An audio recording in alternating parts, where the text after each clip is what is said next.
everybody. Welcome back to the People of Entertainment. I'm your host, Cherri Valentine, and this is my very first episode in LA. I finally moved to LA for everybody, so I have two very special guests, Mr. Craig Ahrens and David Espinosa, and I'm going to let you two describe and tell everybody what you do. Nice to see you guys. Well, it's nice to see you. That David and I make independent films.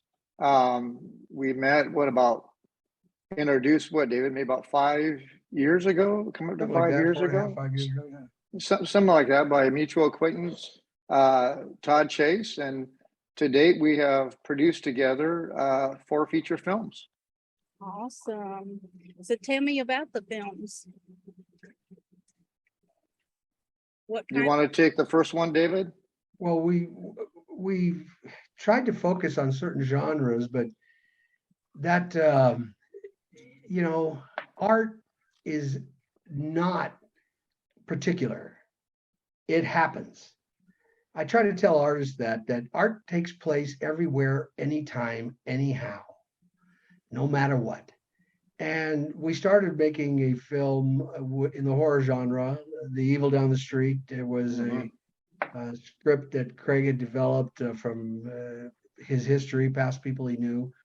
And we got together and looked at it and said, maybe we could do something with this. So we wrote the film, and we weren't even with it. He was in Southern California. I'm in Northern California. We never even met. We did the whole thing over the phone and via internet. And first time I met him was the day before we started shooting. And we shot the film, got it out. And since then, we've done 3 more. The Crumbs, which is a psychological terror film. That's what I'm calling it. I'm not sure what anybody else would call it. That's what I'm calling it. And we're sticking with that. That's it. And then we did a comedy, a dramedy, if you will, called Love and Quarantine. And ironically, we had actually shot films. Demon Fighter. We love the horror genre. The fans are fantastic. But how something happens, it's really weird. If you've ever been a photographer, you don't plan to necessarily shoot exactly everything unless you're in a studio and you set it up. If you're out and about, something catches you and you shoot it. Yes. Well, we're kind of like that.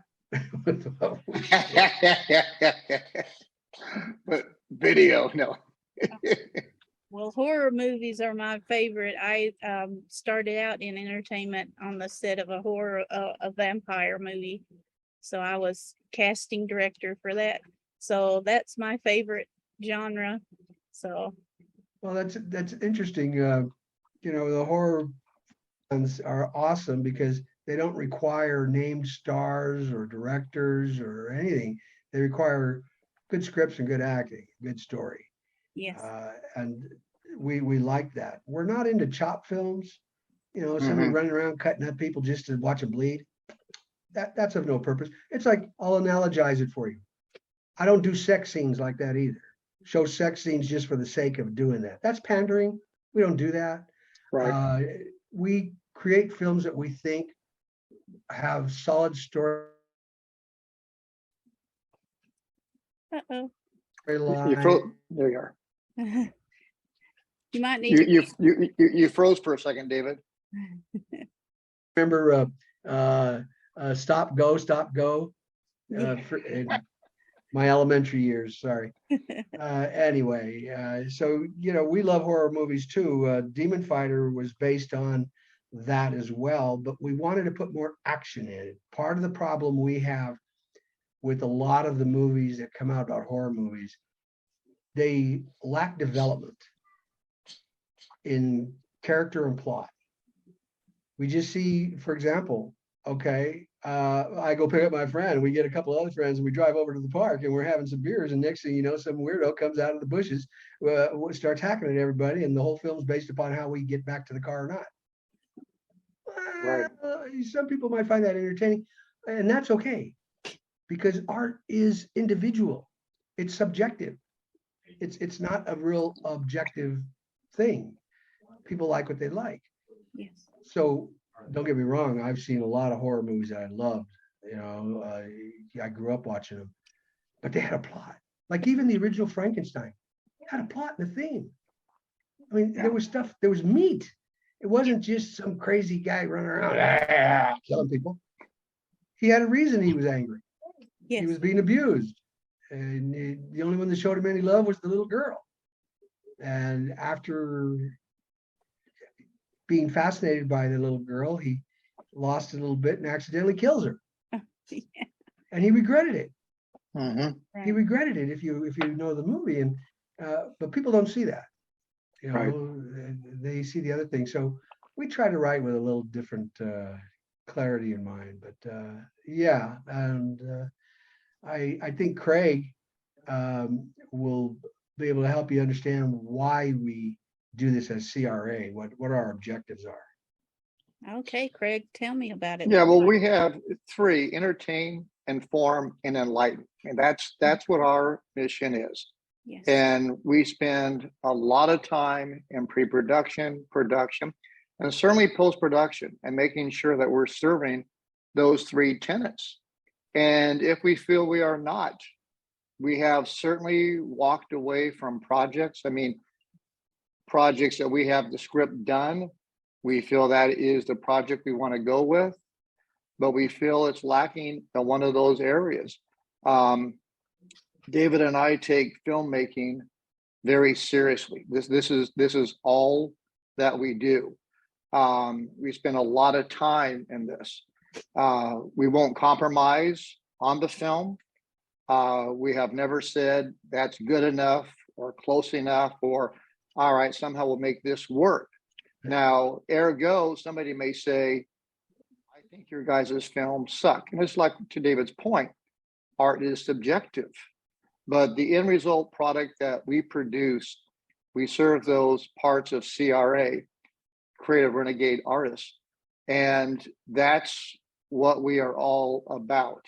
Anything that we make, anything that we produce, it's with heart and soul, and it's the best product at that point in time that we're capable of producing. And that makes the best shows too, and the best movies. That's what I think. You know, when your heart is in it and you really want to make it the best, that's what makes, you know, people want to go see it, I think. Yeah, we will agonize in editing, and it sounds silly, down to 1/10 of a second, meaning the eyes are open, eyes are closed. And so we will go through every frame, every inch of everything that we do.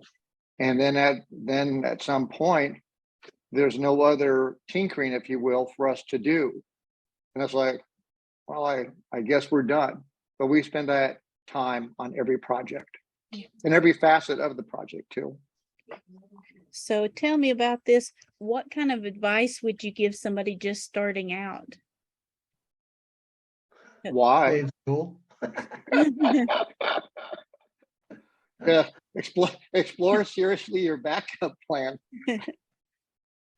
Craig and I have varied backgrounds, professional backgrounds.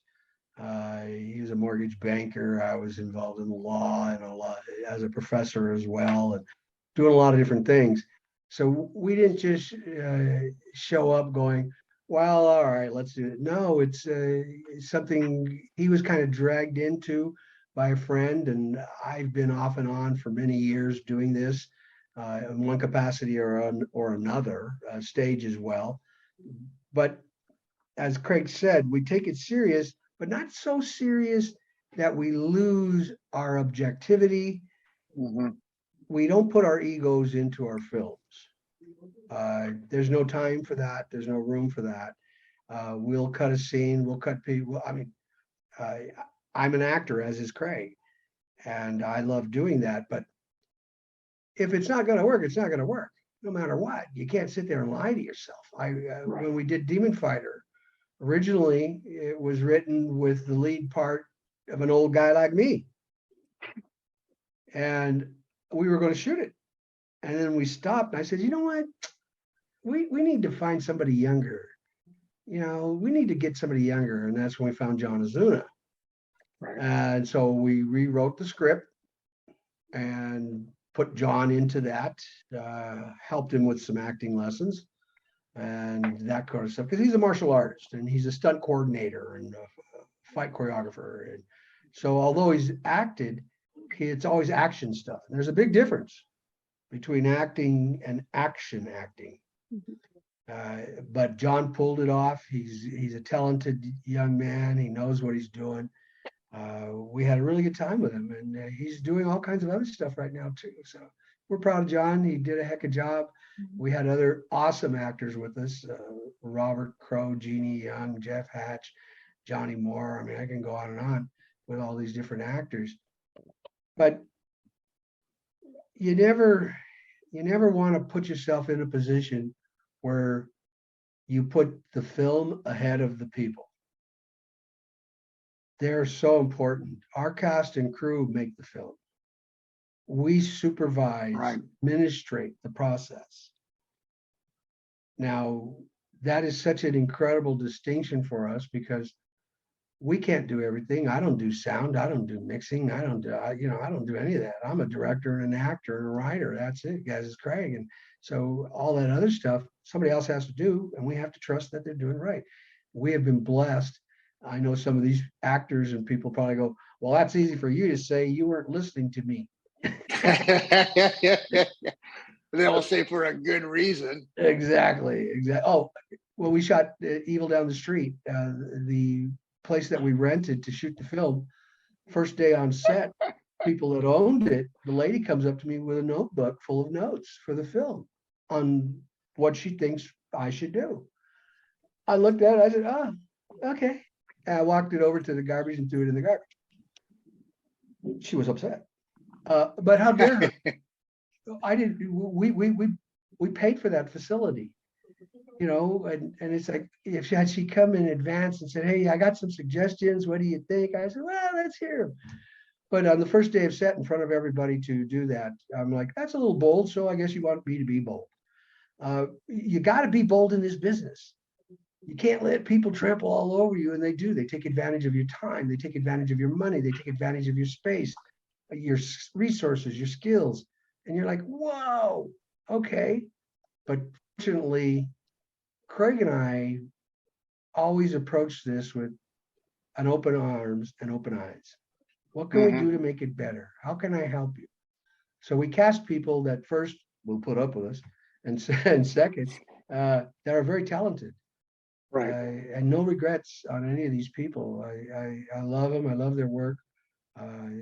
But for them, these films would not happen. And that's just the truth. So it's not about Craig and I at all. It's about our cast and crew, and even the people that do the costuming, the people that do the makeup. That's part of the crew, right? They work their butts off, and nobody recognizes that. Well, we do. We think it's important. Everybody gets paid. We're an indie film company, but doesn't matter. Everybody gets paid. Everybody gets fed. Everybody gets housed. Whatever we need to do to make them comfortable. We want to act like a big business, even though we're a bunch of broke guys. No, what else you gonna do? So we've been fortunate. We've been very fortunate.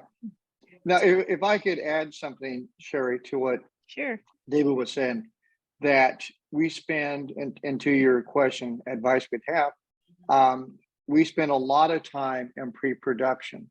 David spends countless hours on the shot selection and all of that. And also pre-production, the budget involved, raising the funds, of course, for your film. Without those and other items up front, you really don't have a film product in front of you. Production goes without saying, stick to your plan. How many days shoot you have, be sure you adhere to that. Certainly in post-production as well. And for a number of filmmakers, a challenge we would have for them is saying, okay, your film is done today in post-production. What are you going to do with it? And so many of them think, oh, I have distribution. There you go. No, that's one part of it. Did you do your due diligence? Did you check with other filmmakers, let's say through IMDb Pro? Did you send anything out to see how they are to work with. People down the street, case in point, we had 9 offers for that film. David and I vetted all 9 distributors. Only 2 of the 9 checked out. The other 7 didn't. Now, they were great people. We met and talked to them at AFM over in Santa Monica. So on the surface, if we would have jumped the gun without doing our due diligence, we would have made mistakes as other filmmakers. So, and so many filmmakers, unfortunately, will start a feature film and it just kind of fizzles out. So in order to avoid that, have a tight game plan going into it. Well, I think what Craig is hitting on is the distinction between looking at your film as a business versus as a hobby. A hobby approaches things with their emotions, their ego, their sensitivities. That's why it gives them satisfaction. They love it. They'll do it regardless. Well, we have that, but we're also business minded. And we understand that we need to pay these people. We need to make some money to do it. So how do you make money doing this? Well, as Craig already stated, it is in the pre-production planning and the organization. Organize. So just because you have a script, you like it, that's the minimum. That's the minimum. And after you've gone through your pre-planning process and you've organized, you develop a business plan, you develop a strategy, a shot list, you develop a shoot schedule. I mean, everything that's going on, that's not enough. You got to feed these people. You got to house these people. You got to transport these people. Wow, the logistics are horrendous, which is what a line producer does. And fortunately, Craig works as both line producer and actor. I need somebody to play a wino. I drag him in. There the way it goes. But more than once, I might add. More than once. So I advice to people: learn some business skills. Learn how to create a business plan. Learn that your ego should not make decisions. That's the worst thing that can happen. Remember, art is subjective. I paint something that I think is beautiful. Somebody comes by and goes, "Oh, that's an interesting goat on a hill." I'm going, "It's a tree." That ain't no goat. That's no goat. And I think that's really the key. And fortunately, like Craig's business background, mine as well. We wear both hats, and we come to this with open eyes. Right. We're realistic. That's it. I think that's what's making this work. We're realistic about our approach. Right. Great. So your backgrounds really helped, though, in law and account. Was it accounting? I'm sorry. Mine was mortgage banking, but yes, for 2 guys, let's just say the pillars of CRA Entertainment, we feel good about that. Look, I'm not suggesting that somebody doesn't try to take advantage of us, but at least going into it, we feel pretty comfortable and confident with our skill sets. That's awesome. All right. Well, tell me, what makes the best actor for your films? Oh, that's well, David. Since I deal directly with yeah, it's just like I'm just gonna back out of this. Somebody that doesn't have preconceived notions of what is going on, somebody who listens intently with open eyes and ears, somebody who has skill sets that are already in place. I will work with an actor if they're not totally up to par, but I can direct them. I can train them. I've done it with a few actors. Prefer not. The best actor is somebody who has already understood exactly what's going on. They have some background. This isn't a democracy. And that's the problem. We get actors who have some experience. They want to start telling you what to do. So I go, "Okay, show me." And then they do it and I go, So I start asking them some questions and they go, "Oh, I see. Okay. And we eventually get to where we're going, but the best actors for me are people with open minds, with skills. We're not a school. but Right. yet we will train. I mean, Mhm. it's a weird kind of thing, because how do you get somebody to understand what you're doing and how you're doing it? It may be a kitchen scene, and in your mind, it's I go into the kitchen and I cook something and put it on the plate. Okay, what's your mindset when you're doing this? Are you happy? Are you glad? You excited? I mean, Right. what's going on with you? And that changes everything. It's not just cooking something. So there's a lot more going into it. So I think you know, for me, it's having actors that are willing to listen and not start to give me excuses for why they think it should be done this way Right. or that way. Yeah, because like I said, this is not a democracy. This is Right. yeah, and I had to learn that as an actor. You know, they say, okay, you here, okay, that's your one. We'll cross there, your two, come back over here to your three. Let's start at the two. I want to pick that. You just have to be on it. So, you know, just because you're friendly and nice and you're handsome or pretty and all of that, and you have a magazine cover, I don't care about that. Neither does Craig. Right. Show me what you got. That's right.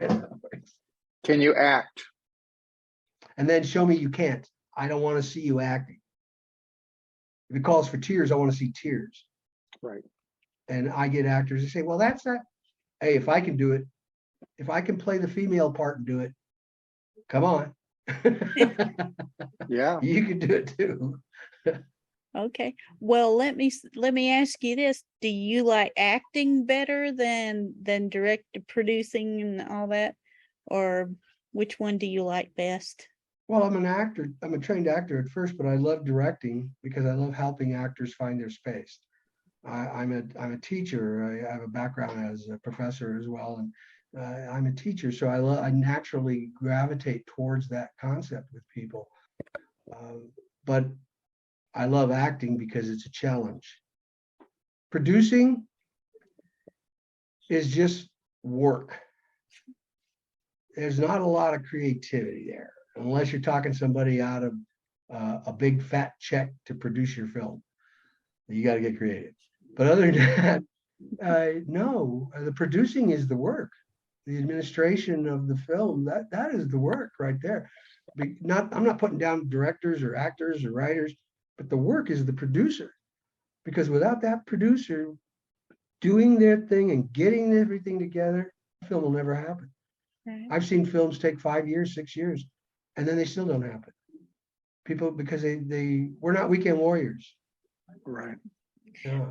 But it takes both. It takes, you know, the love of the industry like you guys have and producing that and wanting to make sure that it's perfect, and the people that are acting in it and feel the same way, all together to make it such a great film. And I heard that you guys won some awards, so tell me about those. Well, if I could, to David's point, just add this onto it. Sure. I really enjoy the producing side of the business. I enjoy the pre-production, production, and post-production that you all of us come together and produce the end result. And such as we get the rough cut. And like David and I'll say, okay, somewhere in there, our film is. So I enjoy like this big blob of clay, if you will. And we keep fine tuning it, shaping it, doing everything. And eventually you have your end result. So I really, I enjoy that part of the business. I think But go ahead. I'm sorry. I'm sorry. I enjoy all parts of it too. I started out with the background, like I said, and learning all those aspects. And then I started with the acting. So I enjoy learning every bit that I can about all parts of the entertainment industry. I think it's interesting. All right. Well, now, like I said, you guys have won some awards. What kind of awards did you win? Well, we're currently in, was it 2 festivals that we are semi-finalists and finalists in, David? Do I have it right? Something Yes. like that. And we received some awards early on films before doing feature films, if you will. But now, thankfully, with our feature films, both Demon Fighter and Love and Quarantine are up for a couple. So, we'll see how that all plays out. So we're optimistic, let's say. I did get a happy face from my granddaughter.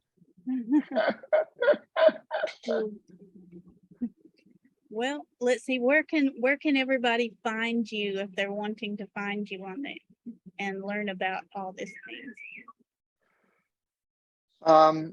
For our films, good platforms would be certainly Tubi TV. Tubi is a terrific online platform. Amazon Prime, for Evil Down the Street and The Crumbs. We're on several YouTube channels. They could also find us on the Roku channel. So those would be the more prominent ones you'll find our films on. And also a good way is just simply Google the film title, and you'll see an option as far as where you can view, and that will pop up as well. And I know these guys are my friends on Facebook, so if you want to get in touch with them, or you want to watch their films or have any questions about them, of course you can contact me too, and I'll be sharing with you guys the podcast when we get it up. And I want to thank both of you for coming to my very first LA show. Thank you so much. Thank you, Cherri. And I would love to have you guys back, and I know you're going to be doing many more films, so I would love to have you guys back on the next film. Okay. Thank Beautiful. You. All right. Will do. Thank you. And guys, thank you for coming to, like I said, my very first in LA. I am so excited about coming to LA and learning more new things in all the aspects of the entertainment industry here. So hopefully I will have even more interviews and more information being in the heart of the entertainment industry here. And I would like to leave this episode with what I always leave it with, and that's: don't spend your life living someone else's dream. Live your own. Get out there and do it and make it happen. All right, guys. Have a good day. Bye-bye. You too. Bye, everybody. Bye, David and Craig. Have a nice day. You too. Thank you. Bye. Bye-bye. Thank you.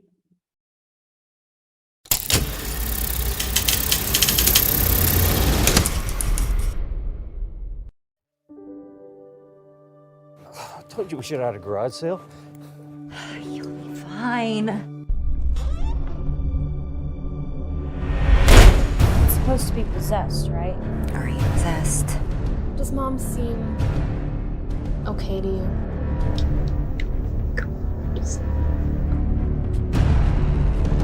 At the risk of sounding like a wacko, I'm just gonna say it. Michael, your house creeps me out. Did you know that the original owner died in this house? What are you looking for, Kristen? Let me explain a little bit to you about demons. You know who's inside me, preacher boy. Have you heard of deliverance ministry? Don't forget to do your homework.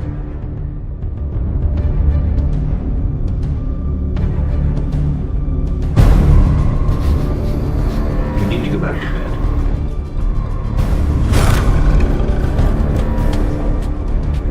I need my phone.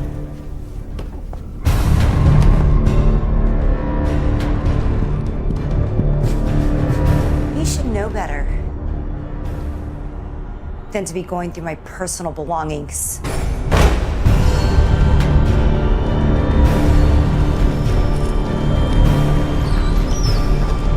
Father Bob.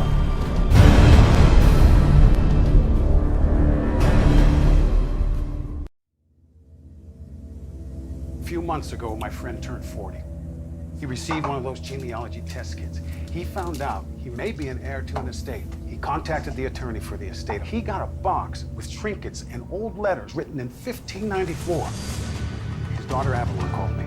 She's scared. She thinks they are practicing witchcraft. My father's been trying to get my mom, my brother, and me involved in this weird cult. My father wants to become a minister. He's studying these various ceremonies that he'll have to perform. It's making us practice with him. Strange stuff, mostly from the men. Wife and kids pretend that nothing's going on, but I know better. Why else are they up almost every night between 11:30, 1, 2 o'clock in the morning?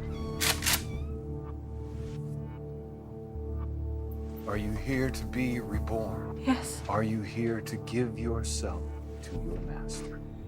Yes. Are you pure of heart and body? No. What? You're not worthy to sit at my master's table! Check on the boy. What do you say the whole family is possessed?